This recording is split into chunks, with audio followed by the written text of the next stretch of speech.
Our next episode of Star Trek The Next Generation is called The Hunted. It's actually the first episode of the 1990s for Star Trek. It originally aired on January 6, 1990, and it was written by Robin Bernheim and directed by Cliff Bull. Now, plot-wise with this episode, while Picard and Riker are interviewing the Prime Minister of Angosia as part of the entrance evaluation to the Federation, a prisoner escapes from a penal colony called Lunar 5.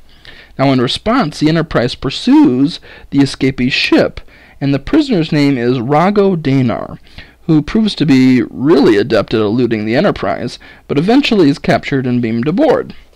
Now, he was able to confuse the crew of the Enterprise because the sensors do not recognize him as a life form. And in addition to that, Troy senses conflicting emotions from Danar as well. He can be extremely violent, yet at the same time he's a pacifist at heart, which would seem quite conflicting. But she eventually determines that Danar was programmed to be a master soldier when Angosia was at war. Now, the Angosians modified his body with drugs and his mind with psychological training, and after Angosia won the war, they could find no place for their soldiers and sent them to live on Lunar 5. And the Angosians eventually added security measures and made Lunar 5 into a prison. Now, Picard questions the Prime Minister on this matter, but he brushes Picard off and states that it's a matter of internal security. So the Prime Minister then sends a police transport for Danar, and although greatly disturbed by the actions of the Angosian government, Picard has no jurisdiction and agrees to give Danar back. Now, during the transfer, Danar actually breaks free, and he leads the Enterprise security teams on quite a wild goose chase around the ship, and eventually disables the sensors and hijacks the police transport. Now, Danar goes to Lunar 5 and frees his comrades and heads for the Angosian capital. And responding to the Prime Minister's call for help, Picard, Data, Troy, and Worf beam down, and moments later, Danar and the other soldiers rush into the capital and brandish weapons and demand freedom. Now, once again, the Prime Minister appeals to Picard for help, but Picard reminds the Prime Minister that this is an internal security problem and leaves, forcing the Angosians to deal with the problem and not just push it aside. And that is the end of the episode. Now, one thing to note from this episode is that the Prime Minister is played by James Cromwell, who you may recognize as Zefram Cochrane from Star Trek First Contact. And to tell you the truth, I felt like I enjoyed his character as Cochrane a lot better than this one. I had actually forgotten that he appeared in this until I rewatched this episode recently. And here, it feels a little flat to me, his character. And I don't know if that was just because his character is a lot more, I guess, put together than Cochrane was necessarily, but I did not enjoy it as much.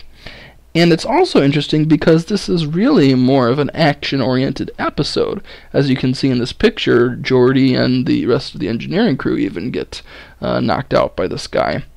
But at the same time, I felt like I just was not as engaged as I was in previous third season episodes.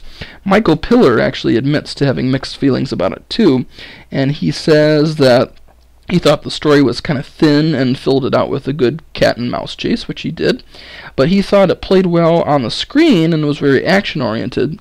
And episodes like The Vengeance Factor and this one, and then High Ground Raw shows, which he developed, but he was not really happy with any of them. He felt like they did touch on themes of importance, and did ultimately deal nicely with those.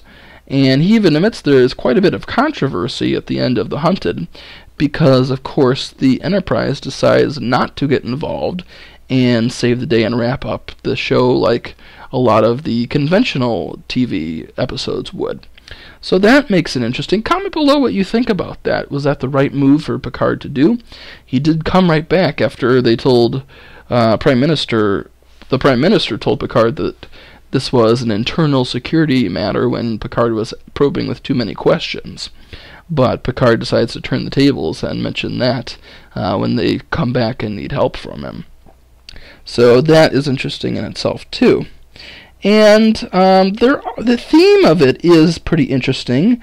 It does kind of deal with how society treats returning veterans, basically, and that really hits home today too. And for that reason, I think, the writing was good, but for some reason, it just didn't quite do it for me this time. So comment below to tell me what your thoughts are about this episode, and I will see you guys next time.